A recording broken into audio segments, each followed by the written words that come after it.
हम लोग जो है इसमें देखेंगे पालकालीन बिहार को। तो 8वीं शताब्दी के मध्य में अरबों के आक्रमण के उपरांत भारतीय प्रायद्वीपीय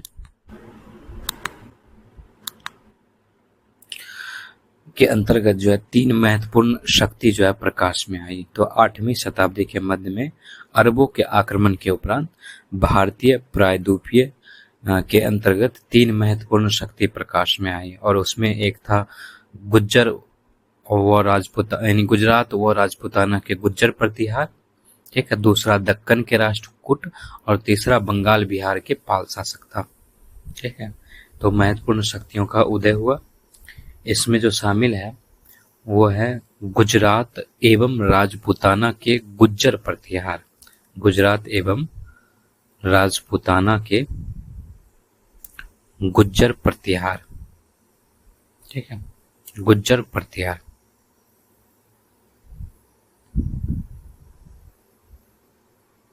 गुजरात एवं राजपूताना के गुज्जर प्रतिहार, ठीक। और दूसरा जो था वो है दक्कन के राष्ट्रकूट, ठीक, दक्कन के राष्ट्रकूट। ये सारी जो है 8वीं शताब्दी के मध्य में अरब के आक्रमण के उपरांत जो है ये बाहर आई थी। और तीसरा है बंगाल बिहार का पाल शासक। तो हम लोगों का चर्चा का जो विषय है वो तीसरा है बंगाल बिहार के पाल शासक, ठीक है। देखो, हर्षवर्धन के शासनकाल के बाद कन्नौज के शासक यशोवर्मन ने कुछ समय के लिए यहाँ पर राजनीतिक स्थिरता लाने का प्रयास किया, लेकिन उस समय जो है बंगाल बिहार और उड़ीसा के संपूर्ण क्षेत्र में अराजकता का माहौल था, ठीक है। तो हर्षवर्धन साम्राज्य के विघटन के पश्चात जो है 8वीं शताब्दी के मध्य में पूर्वी भारत यानी बंगाल में पाल वंश का उदय हुआ। तो हर्षवर्धन के शासनकाल के बाद कन्नौज के शासक यशोवर्मन ने कुछ समय के लिए राजनीतिक स्थिरता लाने का प्रयास किया। स्थिरता लाने का प्रयास किया, ठीक है। राजनीतिक स्थिरता लाने का प्रयास किया, और इस समय वहां पर जो है अराजकता का माहौल फैला हुआ था। कहां पर? बिहार, बंगाल और उड़ीसा में। तो इस समय बिहार, बंगाल और उड़ीसा के संपूर्ण क्षेत्र में अराजकता का माहौल फैला हुआ था, अराजकता का माहौल था, ठीक। तो जब हर्षवर्धन का साम्राज्य का विघटन हो गया तो 8वीं शताब्दी के मध्य में पूर्वी भारत यानी बंगाल में पाल वंश का उदय हुआ। तो हर्षवर्धन के साम्राज्य के विघटन के पश्चात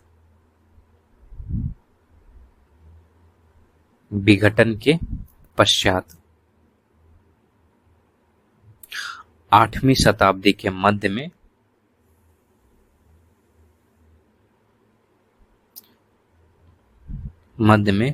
पूर्वी भारत यानी कि बंगाल किसका उदय हुआ? पाल वंश का उदय हुआ। तो बंगाल में पाल वंश का उदय हुआ।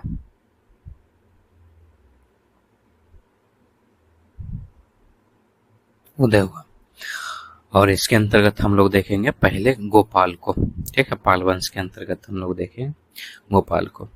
और पाल वंश जो है, इसी वंश की जो स्थापना है वो गोपाल ने की थी। इसी वंश का जो संस्थापक था वो गोपाल था।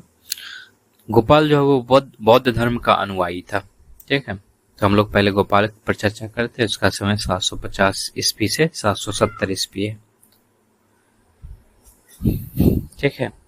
तो पाल वंश की स्थापना बौद्ध धर्म के अनुयायी गोपाल ने की थी, ठीक है। तो पाल वंश का ये संस्थापक था, और ये बौद्ध धर्म का अनुयायी था, बौद्ध धर्म का अनुयायी। मुंगेर इसकी राजधानी थी। देखो, ये बौद्ध धर्म का अनुयायी था, इसलिए इसने जो है बौद्ध बिहारों को विशेष संरक्षण दिया था। बौद्ध धर्म के अनुयायी होने के नाते इसने बौद्ध विहारों का विशेष संरक्षण दिया।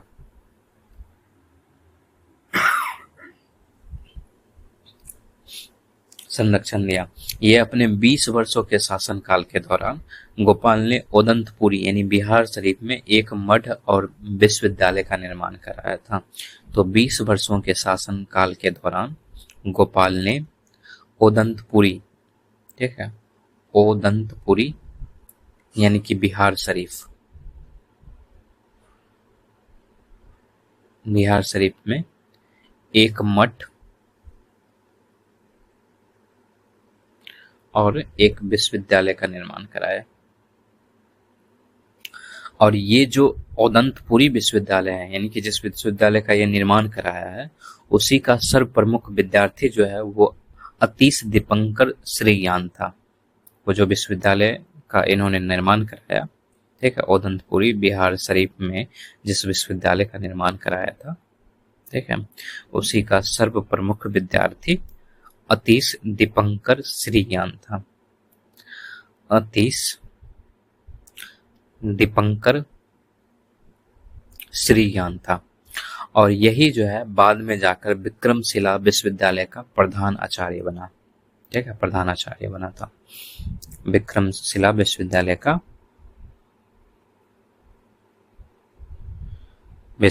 का प्रधान आचार्य बना।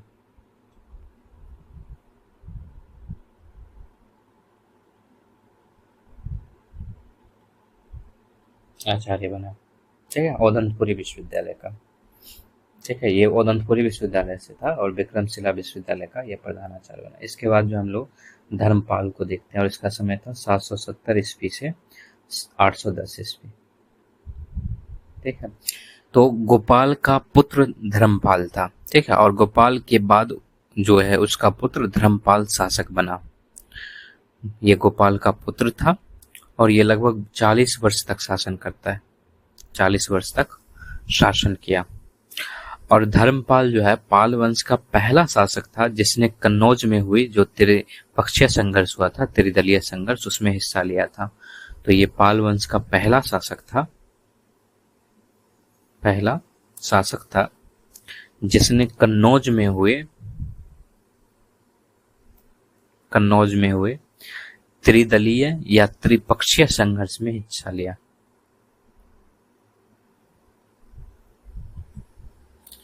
लिया। ये भी जो है बौद्ध धर्म को मानने वाला था, ठीक, ये भी जो है बौद्ध धर्म को मानने वाला था, यानी धर्मपाल बौद्ध मतावलंबी था, ठीक है। इसने जो है गंगा नदी के दाहिने तट पर भागलपुर जिले के अतिचक में अवस्थित विक्रमशिला विश्वविद्यालय का निर्माण कराया, ठीक है। तो ये विक्रमशिला विश्वविद्यालय का निर्माण भी कराया था धर्मपाल ने। इसके अलावा जो है ये नालंदा महाविहार को सहायता के लिए 200 गांव दान में प्रदान किया था, 200 गांव दान में दिया था नालंदा महाविहार को।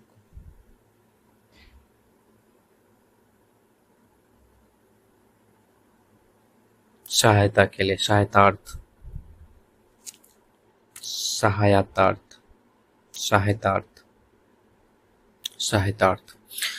200 गांव दान में दिया।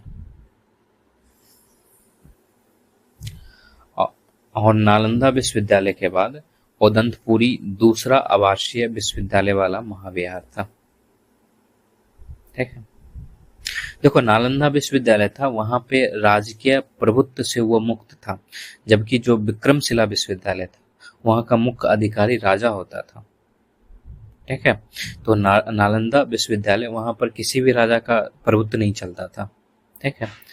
तो नालंदा विश्वविद्यालय के बाद ओदंतपुरी दूसरा आवासीय विश्वविद्यालय वाला महाविहार था, दूसरा आवासीय विश्वविद्यालय वाला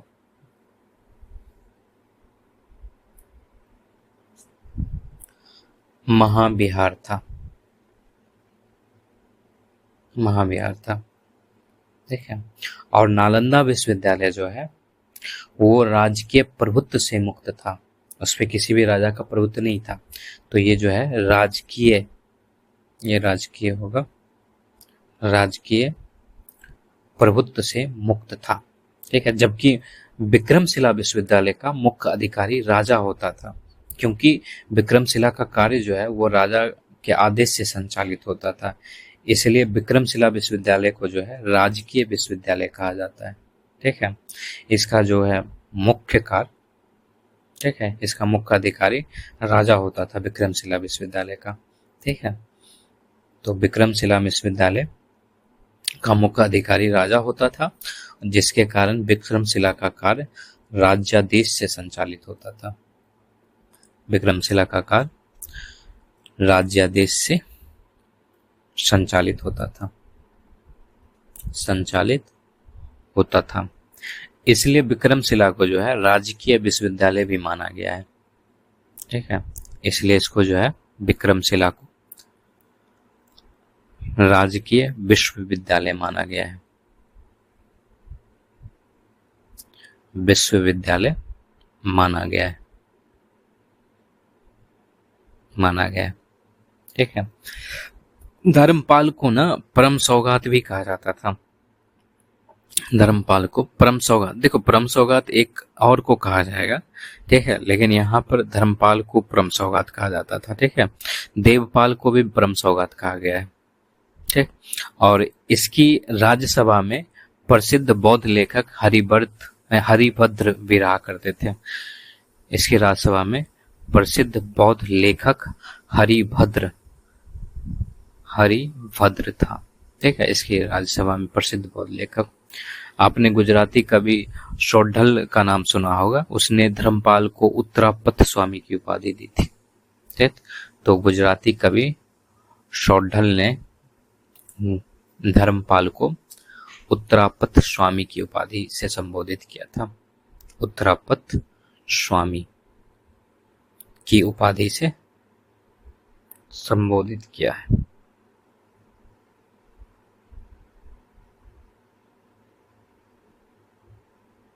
ठीक है, इसके बाद हम लोग देवपाल को देखेंगे, और इसका समय जो है 810 ईस्वी से 850 ईस्वी है।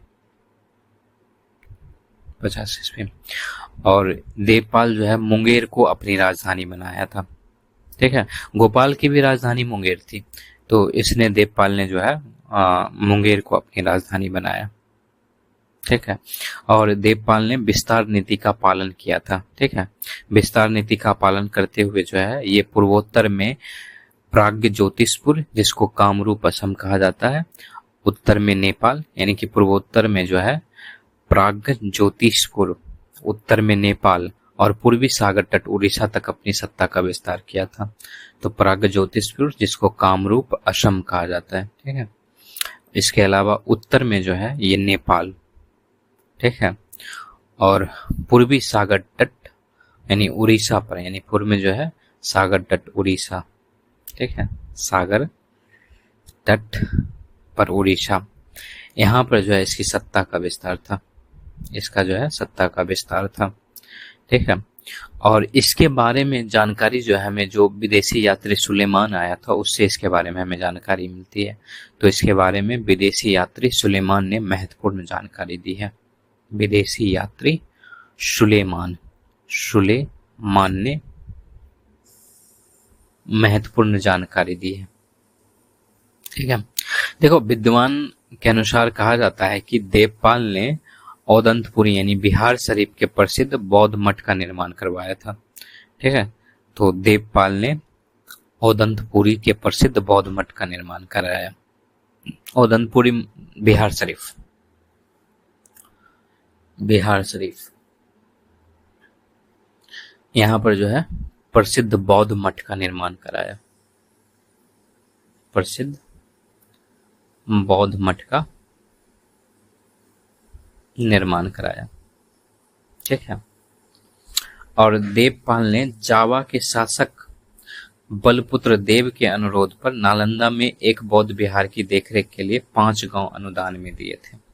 ठीक है, क्योंकि देवपाल बौद्ध धर्मावलंबी था। ठीक है, और उसके लेखों में उसको भी जो है परम सौगात कहा गया है।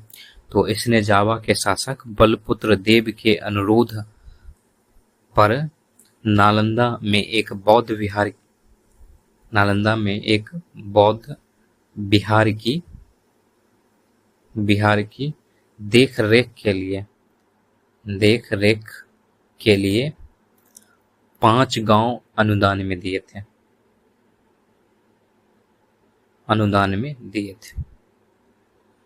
ठीक। और देवपाल भी क्या था, बौद्ध धर्म को मानने वाला था। ठीक है, तो देवपाल भी बौद्ध धर्मावलंबी था। ठीक है, और उसके लेखों में जो है इसको भी परम सौगात कहा गया है, और परम सौगात धर्मपाल को भी कहा गया था।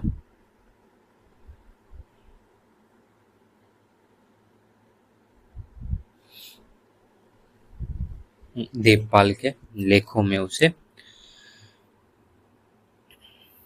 परम सौगात कहा गया है। इसके बाद जो इसमें आखिरी था वो है महिपाल। ठीक है, महिपाल प्रथम, और इसका समय जो है 988 ईस्वी से 1038 ईस्वी है। 1038 ईस्वी।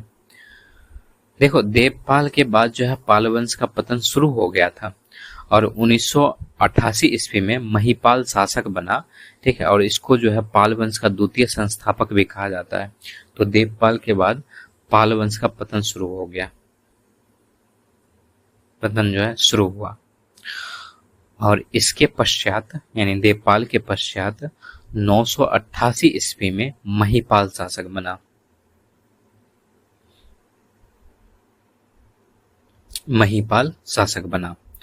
और महिपाल को जो है पाल वंश का द्वितीय संस्थापक कहा जाता है।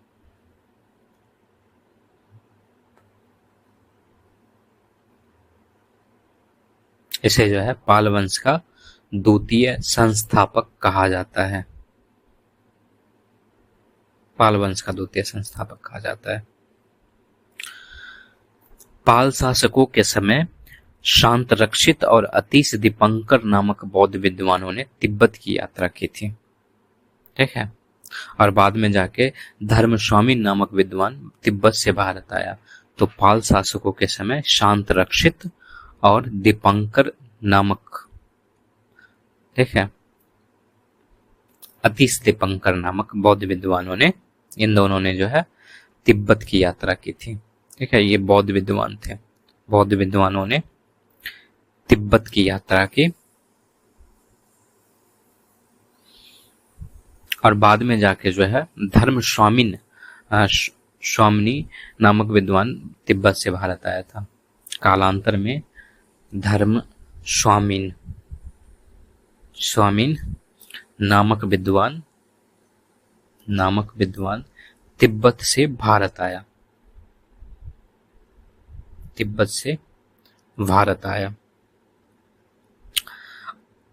और जो चोल शासक राजेंद्र चोल था, उसने महिपाल को युद्ध में पराजित किया था 1023 ईस्वी में।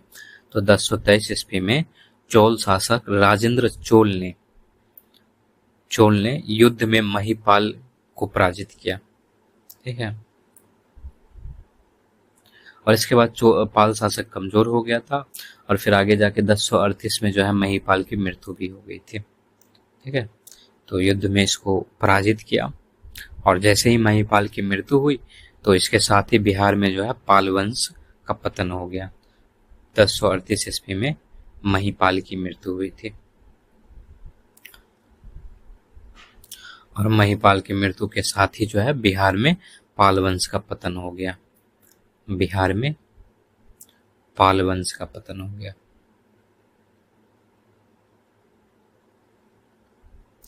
पतन हो गया।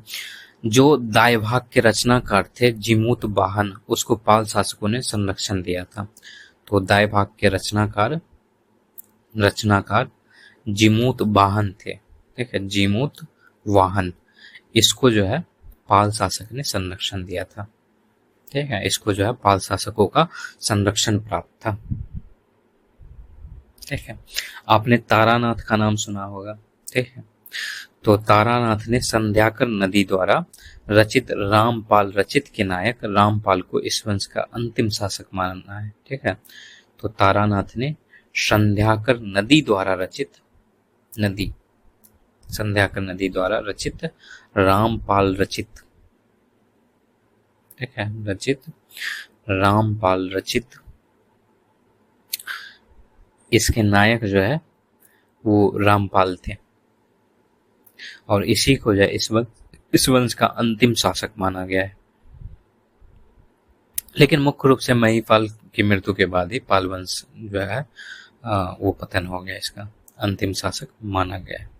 ठीक है, इसमें हम लोग यहीं तक रखते हैं।